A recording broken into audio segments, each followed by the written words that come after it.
Okay, then once you obtain the x and y in vertical oriented version, so then we implement the forward pass, so that then you can see that forward pass there is net 2 is equal to this and this. So this is in the metric version there. Then you dot with x. Okay, that's one is related to this slide there, like I mentioned before. Yep, this one, net 2 is equal to your w time x, which is a dot product, plus b. So that's why, because this is already in oriented in vertical version, this one is also in vertical version. And then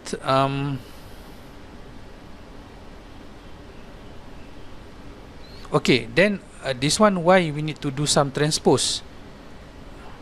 So that is related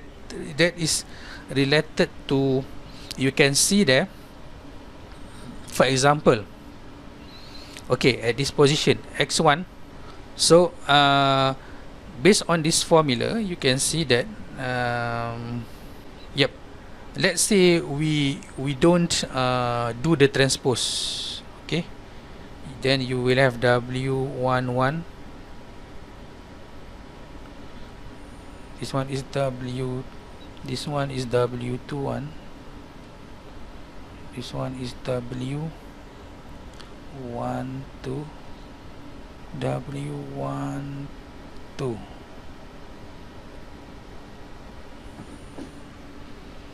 and then you will have a w. Okay, you need to multiply or do the dot product between your w. Okay, assume this is w2. Okay, w2 with your x. Yes, this is x1, this is x2. So you can see that to get the net, okay, should be equal to net 1, net 2. Okay, so to get net 1 as this formula, w11 you should multiply with x1, this should be x1. Okay, so w1 multiply with s1 plus w21. Okay, so you can see the formulas there, w21 multiply with x2. So if you see the matrix here, w11 multiply with x1 plus w21 multiply with x2. So that is not a dot product. So dot product should this one multiply with this one plus this one multiplied with this one. So that's why this one is not arranged properly. So that's why you need to transpose this w, so it will become something like this, w11. After you transpose, then it become w21 there, w. So once you transpose, then it's the formula, the matrix is represent this operation to find the net 1 and net 2 here. So this one multiply with this one plus this one multiply this one, so means that you need to transpose. Then once you transpose, this one going to that way, this one going to that way. Okay, so that's why in the Matlab codes there, we need to put the transpose there, the apostrophe, to represent a transpose matrix of w2 and transpose matrix of w3. And that is forward pass. Once you get the forward pass, and then you already get the actual the predicted output, which is represented by the YH here, represent the Y head. This is your Y head. Once you get the Y heads, remember the Y head is also in a matrix form, means that your YH is actually is a Y head 1, Y head 2. Okay. once you get this one, you find the error, which is the E3. Again, E3 you will have in the matrix form, which is E1, E2 at layer 3. Okay, you have E1, E2 at the layer 3 there, which is this one, E1, E2, so at the layer 3 there. Okay, that is a forward pass. Then once you identify the forward pass, then you at the backward pass you measure the E3, because once you get E3, remember that okay, this one represent the one we described here. Okay, this one. Okay, you can see that this is E3. So E3 is this one, E3, and then from the E3 you want to get the delta 3. Delta 3 is this one. So delta 3 is just of course the F apostrophe here is represent your derivative of your activation function. So this is the this one represent the derivative of your activation function, because our activation function is sigmoid. So sigmoid should be after you do the derivation is equal this one. I think this one I already discussed that. Okay, means that okay, so because if your F is sigmoid, then the F apostrophe should be F1 minus F. Okay, this one you can try to do the derivative. I think this one have been done in your foundation or matriculation. You can try to prove it. Okay, so this is a F derivative of sigmoid function multiply with you can see that this one multiply with your E there is a Hadamard, is a Hadamard product. So if this is Hadamard product, then in Matlab you need to put this, that is represented by this operation dot star, means that is a multiplication, is elements wise multiplication between two matrices. Okay, and then once you manage to find the delta 3, then from the delta 3, of course at the delta, once you get the delta 3, then your delta 3 once you find the delta 3 here, and then this delta 3 you need to multiply with the W at the W at the layer number 3 to get your E2, okay, which is this one. So you can see that the operation is similar with this one. Okay, and then once you know the E at the layer number 2, then you can compute the delta number 2, which is represent this one by this operation. So this is the code. And then now is the process of updating our W and our B. So now you can compute your updater here. It's represented by DW2. DW2 is this one, updater. Means that triangle W2 is a similar to triangle W2, equal to alpha multiply with delta 2 multiply with your X, then you get the W, the updater of all wake related to layer 2. Once you get the updater, then you you will update your W at the layer 2. Okay. Okay. This one, because you don't get this one at the again this one you will see, you can check the function there is not properly aligned. So that's why you need to transpose to make sure that the W2 will minus the appropriate DW2, so that's why we need to do some transpose. So we'll do the same for bias. This is for bias, this is updater for bias 2, and then you update the B, and you do the same for W3 and B3. So once you update, then that is finished for one epoch, means I'm sorry, that is for one iteration. Then you will repeat this 4 times to update 4 times before you step out, or you going out at this function back to the main function.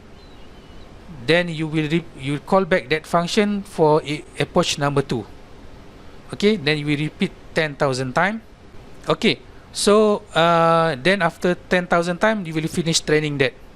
After you finish training, then this second phase here is to do testing. Of course, because we have only 4 samples, we don't separate the data into training data and testing data. So of course, this one is not the appropriate way to do, because this example you can see that we are training all the data we use for training, and during the testing here we use the same training data, the one that we use for train, we test at the testing phase there here. So what we do, we just repeat this operation 4 times just to test each and every sample here and checks the output. Is it the output correct or not? So let me execute this function so you can see the result. You can see that the last instruction here, I don't put a semicolon because I want to see the predicted output or the predicted output produced by this trained neural network. Okay, a learned neural network. Once you do the training, we want to test our architecture, then we want to see what is the output produced by this system after it has been trained with these samples. We just repeat it 4 times. So let us try to run this code. Okay, when I run the code, okay, that is the output. We have a 4 because we repeat here testing 4 times, so that's why we get a 4 result there. Result number 1, we can compare with the actual data set there. Okay, the input is 0 0, the output there should be 1 0, so it is almost 1 0 there, 0.99, 0.0088. Output number sample number 2, the output should be 0 1, then this one is should be 0, this one is should be 1.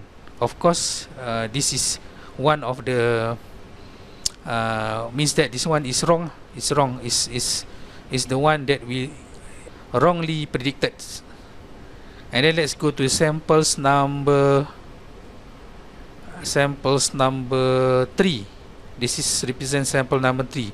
Should be 0 1. So of course it's close. This one is close to 0. This one is close to 1. And the last one 1 0.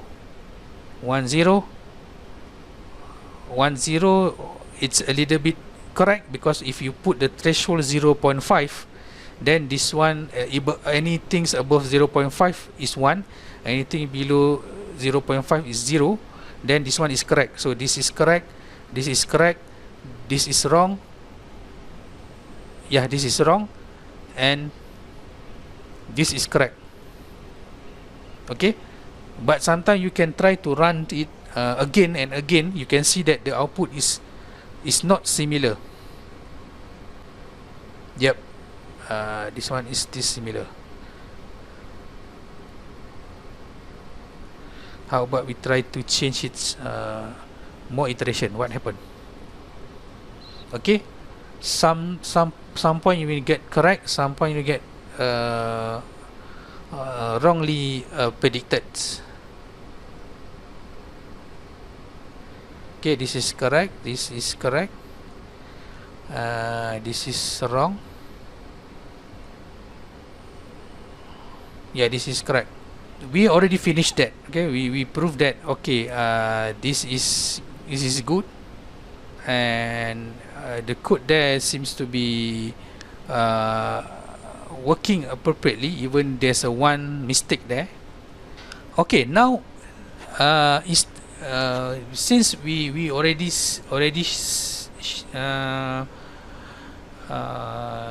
managed to build this code from scratch, and is actually a general step. So meaning that if you change some in this code, you can represent other neural network architecture. I already prepared for you, which is called as other ANN.m. Okay, let me open the code there.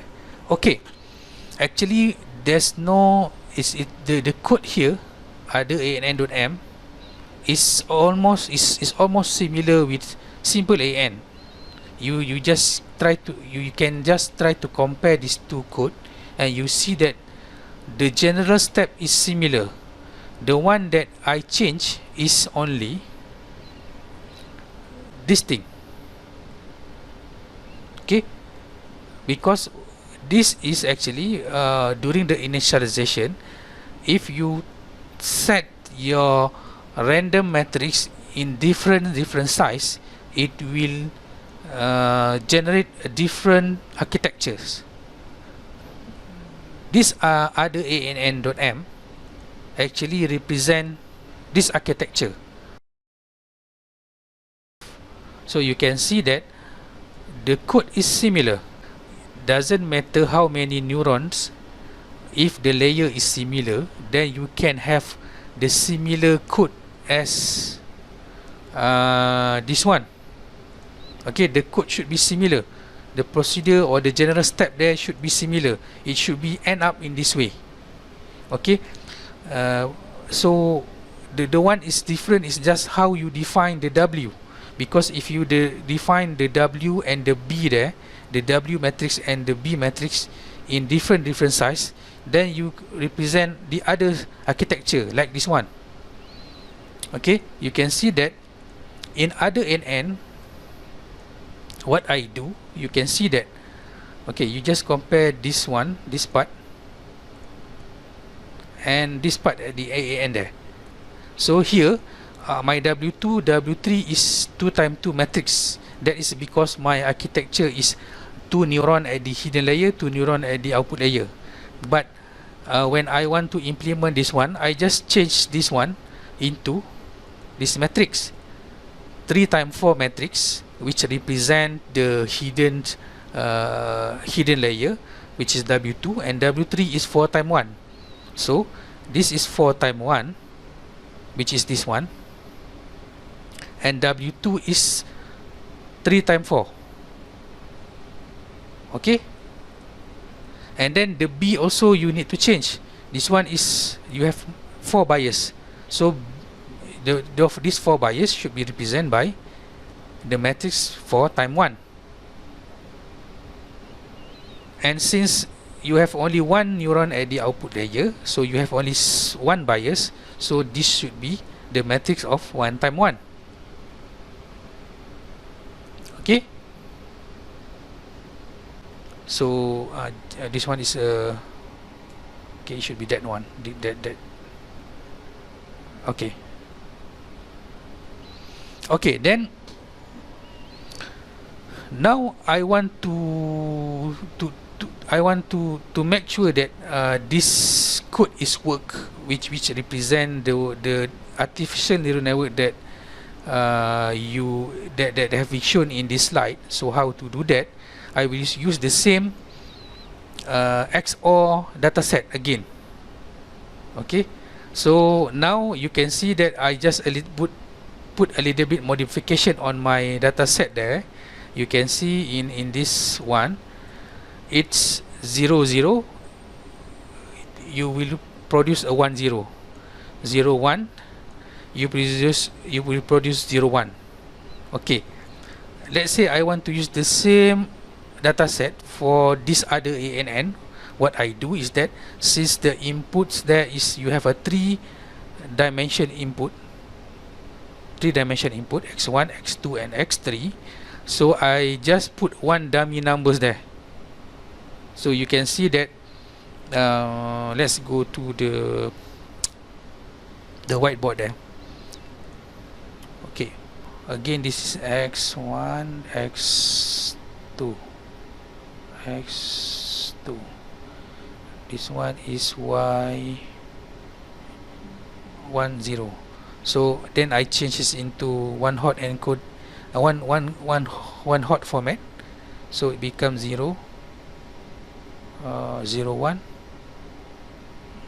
Is it correct? Now because we want to implement this one, okay, and you realize that the output is only 1, so then this output is not a one hot format. Okay, it should be the original format of the data set. You need to use the original format. So that's why what we do is that for that architecture, you will follow the same format as this one, the y equal to 0, 1, 1, 0. But this one again, x1 and x2 is the same format as the original one. So this is your x1, x2 and x3, and then you will have y here, y. So x3 we don't have any numbers, so you can see in these codings there, I just put a dummy numbers. I just put 1, 1, 1, 1. Okay, that is a dummy. You can see that why I put 1, 1, 1 there. It's a dummy number because you can see that this one is not functioning at all. Why I said it's not functioning at all, because you can see that doesn't matter. What I mean is that this y is depends on x1 and x2, because doesn't matter is equal to 0 or 1, the x3 is still 1. Means that this attribute or this feature is not a good feature, because doesn't matter whether it belong to class A or class B, this x3 is still equal 1. So it's a dummy numbers. Okay, but I will show you some later at the final sites there. There's an effects on that, meaning that in this training data, actually you are feed some noise there, meaning that x3 is not a feature itself. It's not a meaningful features.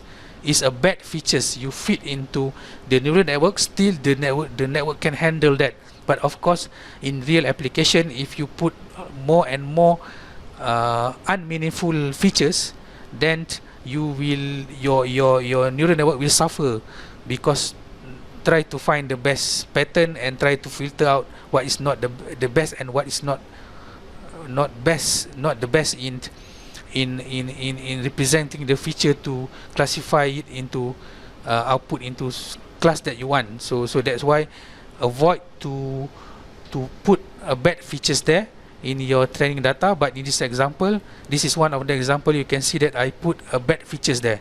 x3 is not a good feature, because doesn't matter the output equal to 0 or equal to 1, x is still equal to 1. So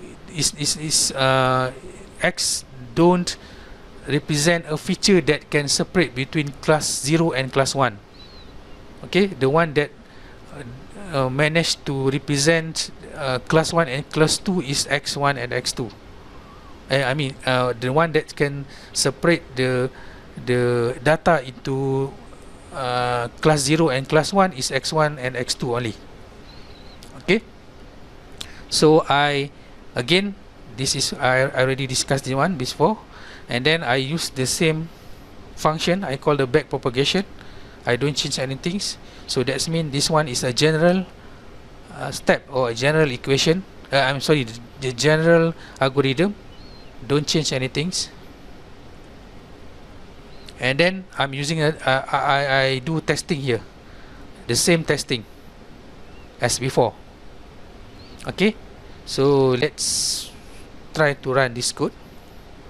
Okay, let me clear the screen first.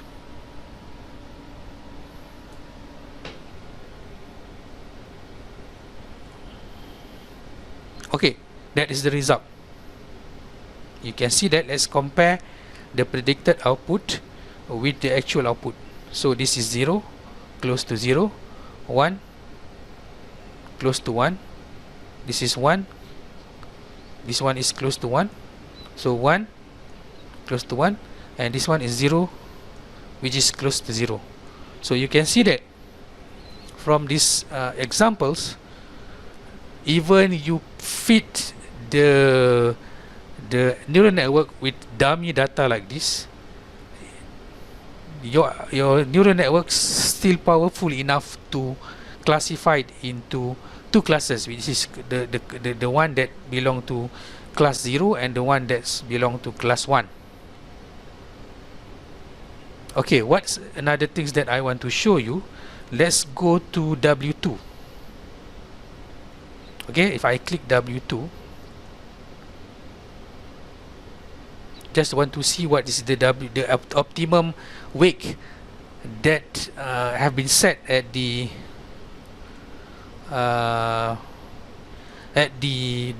wake have been set at the layer number 2. Okay, this is the matrix. Let's compare it with this slide, otherwise you don't know what is this one, what is this one. Okay, this is W11, which is this one. This is W21. Okay, this is W31. Okay, have you let's go to investigate the numbers there. Okay, this is the dummy. This is the one that you put a dummy numbers. So meanings that you realize that W31, W32 and W33, which is this one, W31, W32 and yep, W33 and W34. You realize that even not all, you can see that most of the W involved at this one is very small as compared to this one. This one is 5. This one is, when we talk about the absolute value, this one is 5, this one is 5. Yeah, in this row this one should be very small, but you can see, you realize that this is 6, this is 6, this is 1, this is 3, this is 3, this is 1. So we can say that almost all W at this row number 3 is almost the smallest one, except this one. Yeah, except this one. So why is that happen? It's because at row number 3, which is belong to represent W31, 32, 33 and 34, means that this is the represent this W31, 32, 33 and 34 is very small. Is because we put x3 as the dummy number. So you can see that that is the purpose of W there. The W there, even the name is wake. Wake actually will work as a filter for the neural network, because if you back to the what we have discussed before, the neural the architecture of the neural network, why we put a W there, because we want to know which line the W will become the filter, or become the, you know, the pipeline, whether how much the information at that point is going toward the others layers. Means that if your W is big, then that point or that information that going through that line is very important. If the W is very small, that means that number is not so important enough in making a decision at the final output. So it has been proved in this coding that the W that involved at this neuron number 3 at the input layer is not so important, because the value is very small. So why is that happen? Because that is the effects of after we put a dummy numbers there. The dummy number at the X number 3, where you put 1 1 1 1, where actually is not useful in classifying the output into 0 or 1. So that's why the any W involved at this neuron number 3 at the input layer, it become very small as compared to other W's.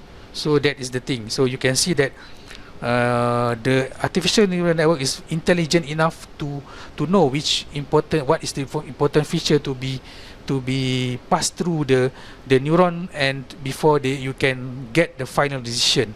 Okay, but of course in real application, don't put more and more dummy value or more and more bad features, because your neural network will suffer. The performance or the accuracy that you produce in your system is bad just because you feed it with the bad features.